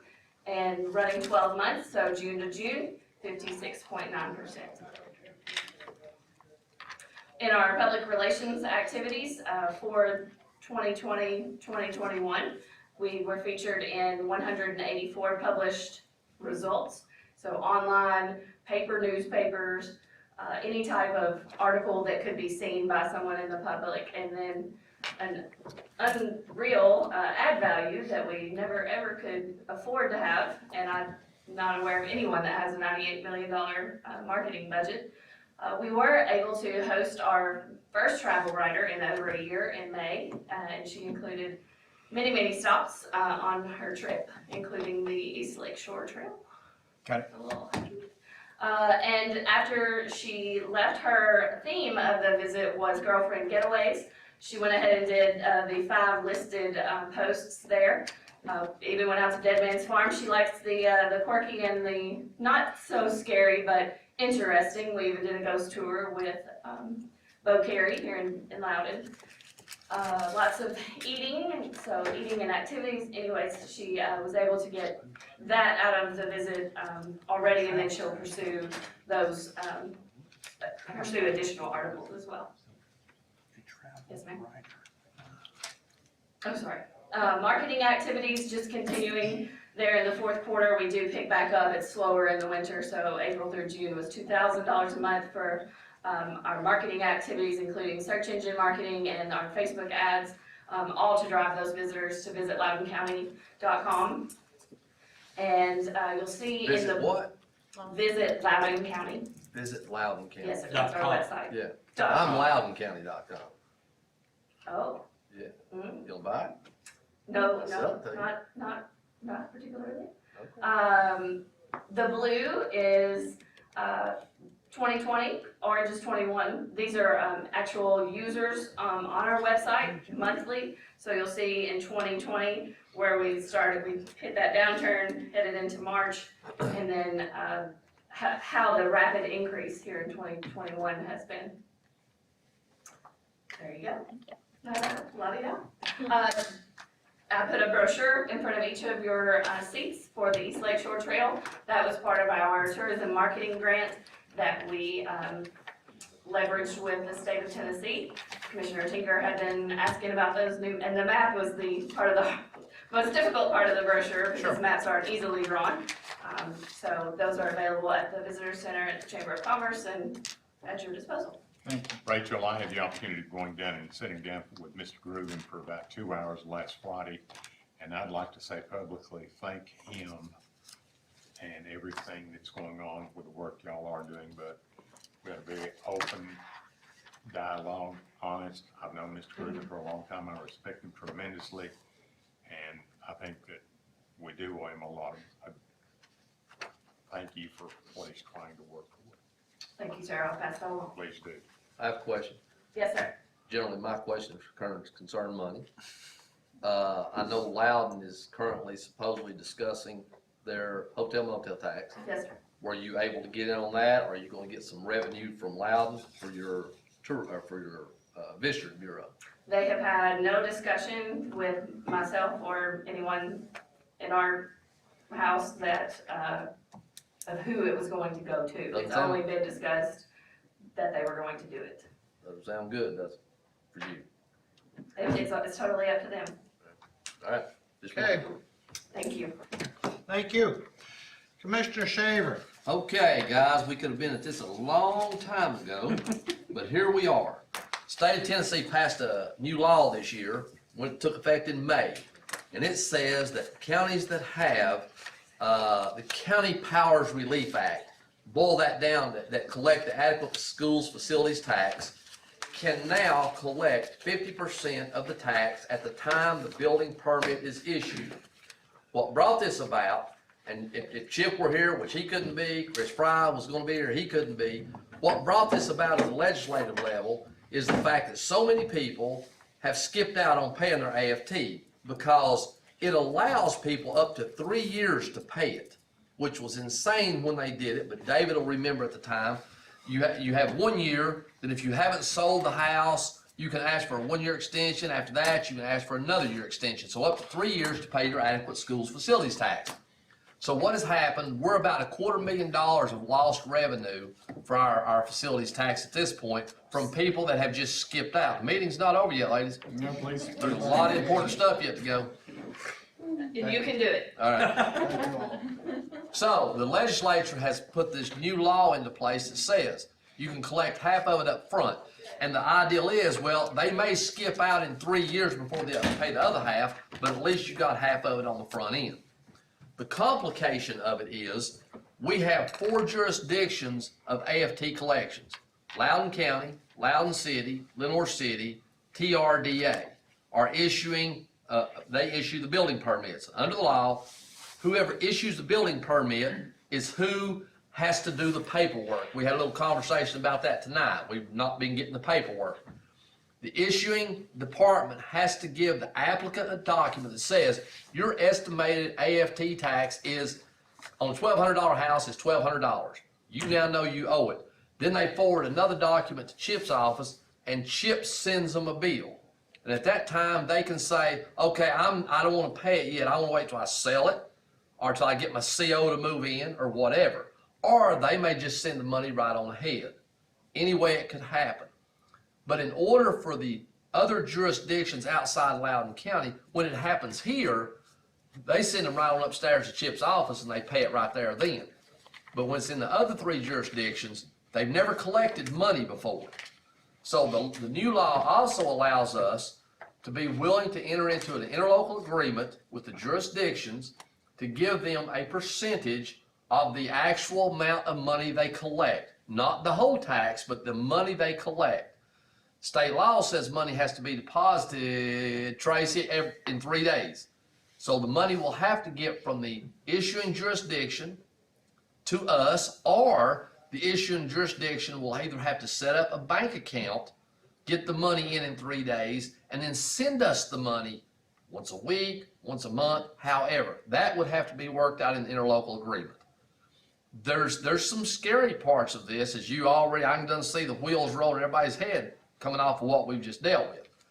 So the first thing that have to happen, I think, is are commissioners interested in this? I can tell you that Chip Miller is 100% for it. I can tell you Chris Fry, and what brings him in, he is our delinquent tax attorney. He's the one that's responsible for going out and collecting taxes that people won't pay, including the AFT. He's totally in favor of it. Like I said, we're out $250,000 now. If this had been in place, we'd only be out $125,000. So there's a benefit to it. But on the other side, we'll be spending, the number that's been discussed so far is 2%. That's not a hard stone number. That number was chosen in a meeting with me and Chris and Chip because that's the standard state. That's the standard amount that Chip gets on his trustees' commissions is 2%. Sales tax collection, the state gets, we get 2%, they get the rest. So 2% was the number we discussed. I have heard from some that some jurisdictions said, oh, no, we'll have to have 5%. Well, that's all that sort of thing would have to be discussed, negotiated, and whether or not we do it in one jurisdiction or we do it in all jurisdictions, we got to get input back from those jurisdictions. So we're not fixing to make any decision tonight, nor will we be voting on anything in September. So you're saying the jurisdiction that collects the 50% gets 2% of that revenue? If they agree to 2%. If we can get an interlocal agreement saying, we'll give you the 1,200 square foot house, they paid 600 down, they're gonna get 2% of that, they got $120. Right. $120 right there off the bat. What if they said, we ain't doing it, don't want nothing to do with it? I don't know the answer. I assume then we won't be collecting it in that jurisdiction. Would they have to send them up here to pay, or? It'd be go back to the old school, old style. See, right now, I mean, we're at the mercy of the other jurisdictions, as we have learned so incredibly clearly here lately. If the other jurisdictions just say, we're not gonna do what we're supposed to do, apparently, even though it's a state law, we're kinda in limbo to do anything about it. Van, do you think right now that it would be better for us to take a deep breath and resolve this and then try to? Tony's 100% for it. I went and talked to him, but he and I have talked about it. He's all for it. Okay. In fact, he says whatever they get on their 2%, they're just gonna turn back over to the Little City school system. Okay. I said, I don't care what you do. And he said, no, we're all for it. It's fine with us. Now, I'm not talking about Loudon, and I don't know about TRDA. I brought it up, discussed it at our, budget committee meeting. Are they? It was very young in it, they didn't know a whole lot about it, I explained a little bit of it to them, and of course, you're looking at it, nowhere near, I don't think, is now, Rowdy Bay is booming, but I don't think it's gonna be anything of the. They would be square tiny footage numbers stuff. relative to the county and There are Little a lot City of houses in especially. that one area, but as a whole, it's not gonna impact Yeah, them that no, much. it's not gonna be Now, a with- huge. With burden. Chris Fry being the city of Loudon's attorney, would he have to be excluded in any dialogue that was brought in? He seems to be very comfortable with handling it all. In fact, he's already got an interlocal agreement that some other jurisdiction, he brought to that meeting he and Chip and I had, and he said, it's written fantastically. I would like to model what we do off of this one. And I said, I'm all for it. It makes all kinds of sense to get the money in, at least half the money on the front. We have a lot of people, especially if it's individuals, they pay it up front when they get their building permit. So far, we've had quite a few people come down from Little City to pay theirs, and Chip can't take it because he doesn't have the paperwork. That'll be there in the morning. We'll see. No, But anyhow, I mean, there's kind of the problems you run into, and of course, if we ever start doing money, the interlocal agreement will have to be very clear and precise about how the money's handled. Tracy, do you think they could hold, as long as they met the state law to deposit, could they hold it in a special account for 30 days and then submit it to the county? What do you think about all this? You mean they collect it, keep the whole thing? Deposit it? Deposit it, and then write us a check out of that, probably. Rather than somebody having to try to get the money, physically get the cash down here every 3 days, which we all know that's gonna be a logistical impossibility, I guess. So I guess everybody just kind of soak on it. I'll just be planning by the next workshop. Hopefully, y'all have some good, clear minds. David, you live in Loudon. See if you can talk to some Loudon people. I don't even know who does it. I don't know who the issuing permit person in Loudon is. Gray? Is Travis Gray? Travis, I think Ty is kind of the leading the planning thing. Now Travis be your codes, but. I think he's who issues the permits. I'm not sure. Anyhow, David, see if you can find out. Now, there's also, the Millsaps lady, the young Millsaps lady, I think at one point in time she was gonna be involved as well. It was gonna be a team effort. Who takes what, I don't know. Well, everybody just think about it. I'll have it on the September workshop, and hopefully then I can also have Chip and Chris Fry here to kind of give you more details. Chris can bring his document, we go over that, or maybe we can get it ahead of time or something. This is nothing that's gonna happen overnight, but the people in the places that care really do want it. Okay, That's it. thank you, Commissioner Shaver. Tracy? Okay, on your next agenda, the Budget Committee has recommended approval of application and acceptance of about 4 or 5 grants for different libraries. The matching funds come from their own sub-funds, not from county general funds. I distributed several copies of amendments. They're pretty self-explanatory. There's one set of amendments that you did not receive a copy of, and it's Fund 171, because there were some additional recommendations from the Capital Projects Committee that were not incorporated into that spreadsheet. So I'll get that to Tammy so that she can get it to you. There were some other discussions at the Budget Committee. One thing we talked about, the American Rescue Plan. The mayor brought the funds. The mayor brought the Budget Committee up to date on a conference call that we were a part of, and the state is looking at drawing down those funds in about October. Is the mayor's suggestion that we kind of follow suit? That'll give us a little bit more time to get clear directions on appropriate use of the funds, as well as see about some plans that have already been approved. No action, no recommendation on that, that's just FYI.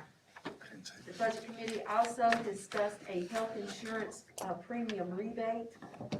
The county, we already received $82,000, a medical loss ratio rebate. And this is based on insurance for the county in 2011 and 12. Because of what it is, it can only be used for very, very specific things, two things. And that is reducing premiums in the current year or providing a cash rebate to the employees who were subscribers at that time. The Budget Committee's recommendation is that the employee's contribution to current year insurance be reduced. That gave me the direction I need, so that I'll have to go back and figure out the best way to divide up those funds. We have 3 levels of coverage. There's family, employee plus one, or single. So we'll just have to figure out how we can do that, and I'll bring it back to the Budget Committee. And the last thing that was discussed was a request from the Highway Department Superintendent about the salary supplement that was not included in the current year budget.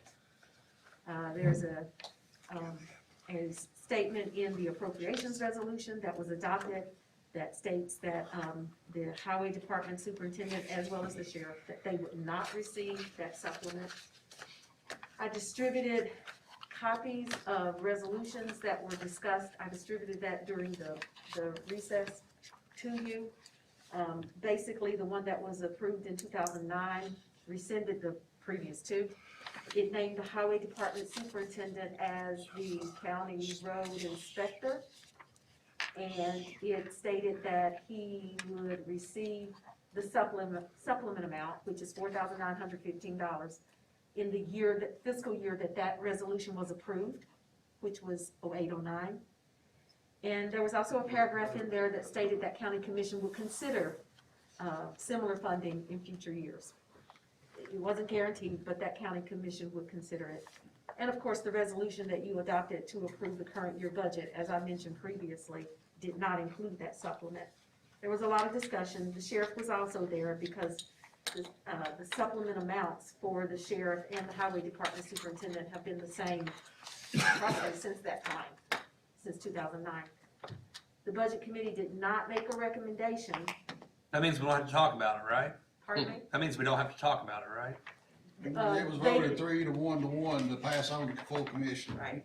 They didn't make a recommendation on approval You don't or have to. not, but to pass it on. Put your money where your mouth is. The additional cost to the county will be between $17,000 and $18,000, because you have to keep in mind that the mayor's salary is directly tied to the sheriff's salary, has to be 5% higher. So it would affect those 3 officials.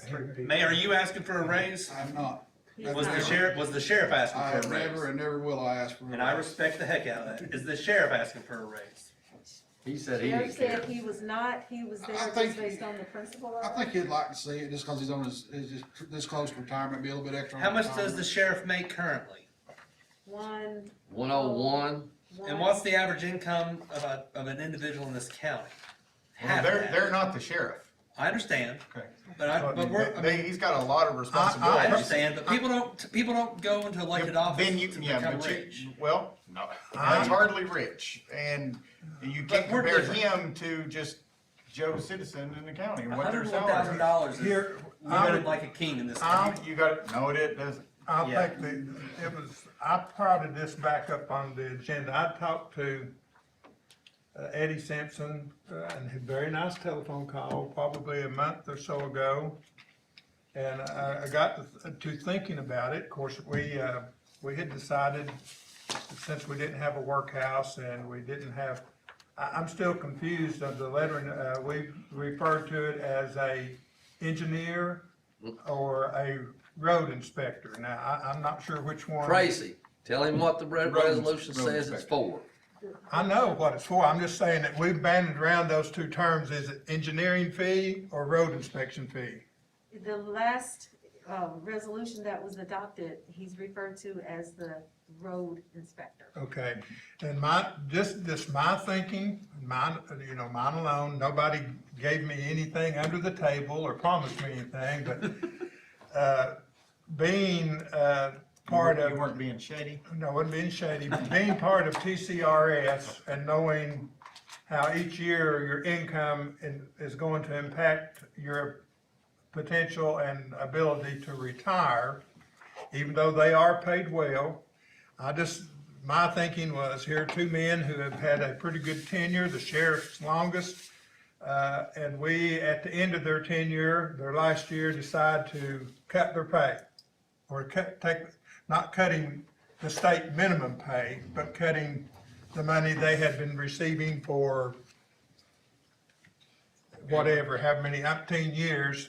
And of course, the mayor partakes of that simply because state law says he has to make a percentage 5% higher than the next elected official. I just thought for one more year that we could extend it, and when these two gentlemen leave their office and retire and not returning, that raise goes with them, that it doesn't come back to the budget, and the people following in their footsteps doesn't receive it, and the mayor's salary will be affected the same way, but for this last year of their employment to affect their TCRS. I mean, that's just my thinking.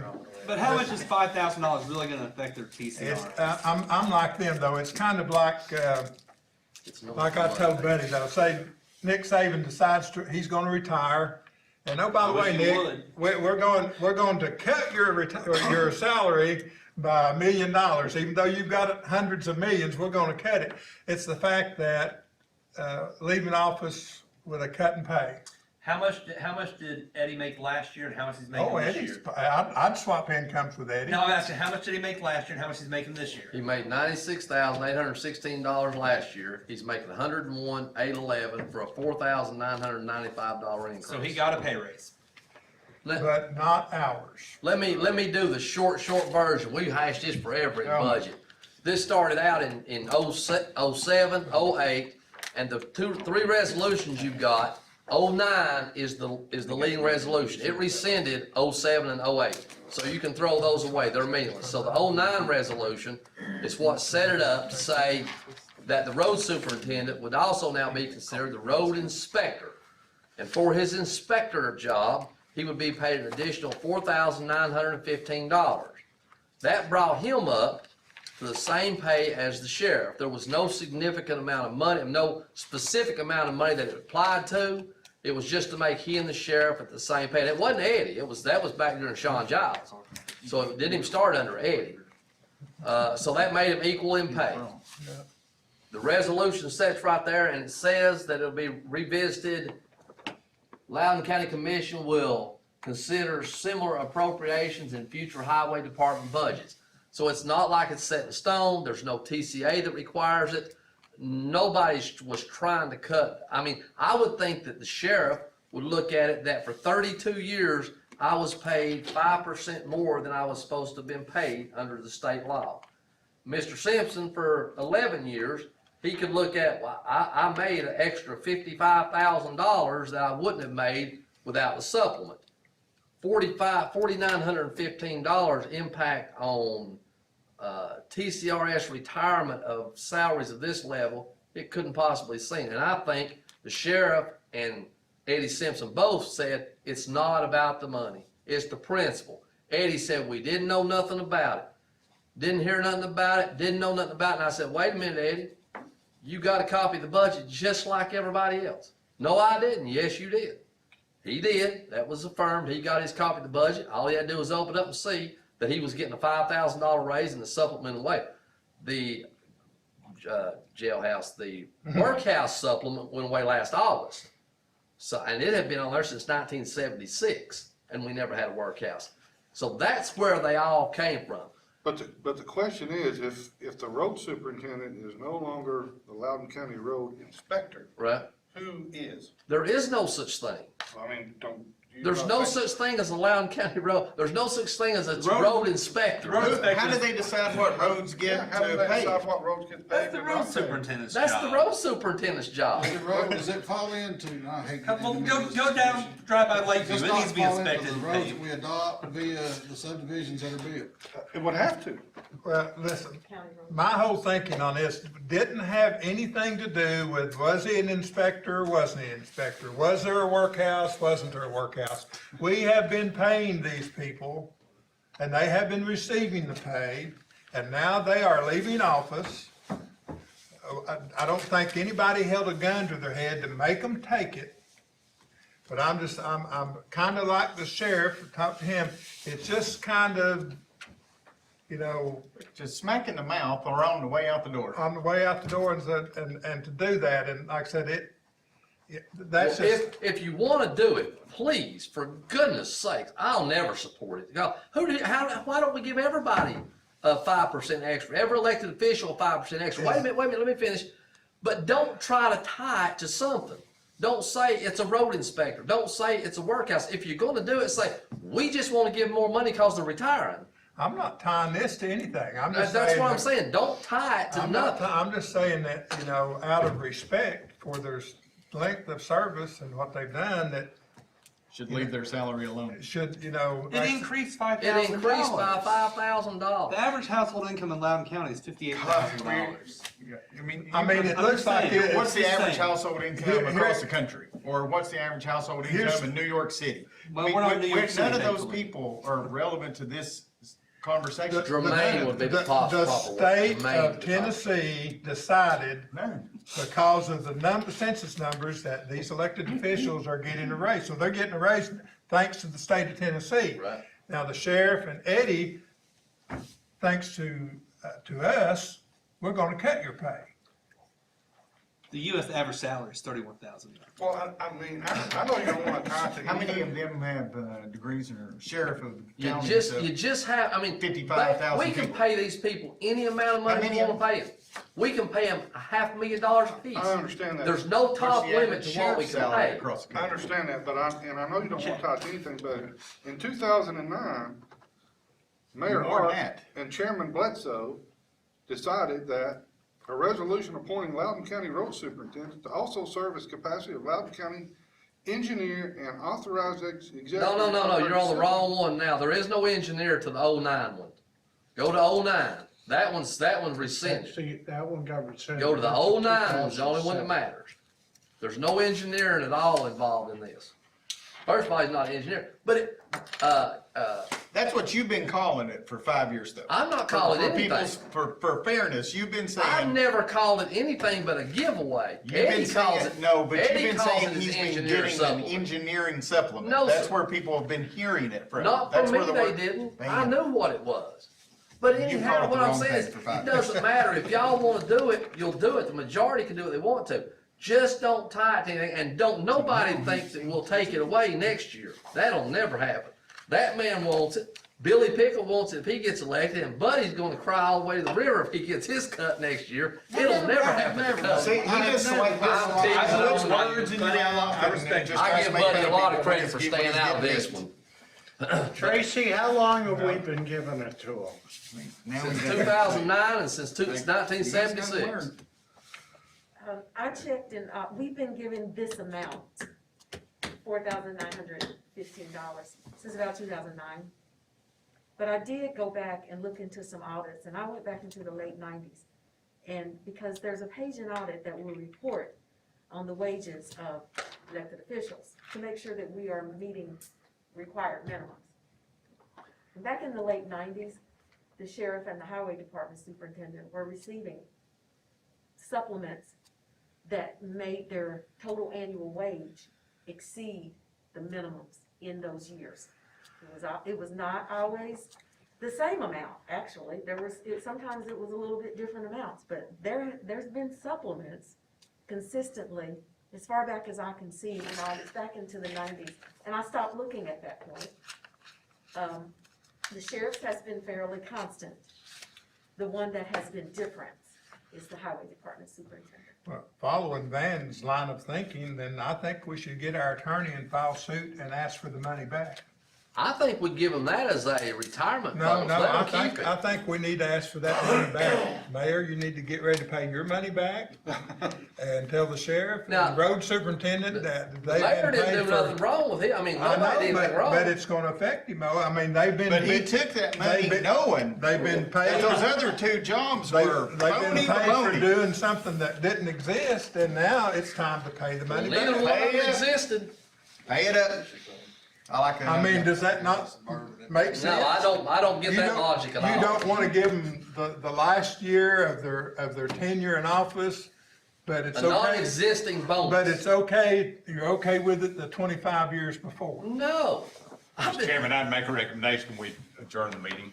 I second that motion. Okay, here's where it's gonna go. On the agenda for next. It's crazy. Do we wanna put it on for the Yes, agenda in yes. September 7th? Yes. I make a motion that it be added to the agenda for the next meeting. You can't make a motion tonight. Can't, It's a but non-voting meeting. I can't. it's a I make a non-motion. Well, how do we get it on the agenda? I don't know. Come through the budget, through our budget meeting. Came from Tracy. Okay, I love these meetings. it'll be under your, Who was This was all you Who was tonight. who was the abstained? Buddy, he don't wanna vote on his own race. no, it wasn't, I He did. said it was him. Oh, that's right, Henry abstained. Yeah. Buddy didn't, yeah, you voted to bring it, that's right. Harold, what happened to your neck? Harold? He had some cancers cut off. Did you get- Harold, have a good night. Okay. I shouldn't have worked out like this. I think we are. Okay, We were done with the agenda, aren't we? we're done. And furthermore, Moving right along. moving right along, what time is it? 8 o'clock. Hey, did you get that sign? I am frozen. I'm done.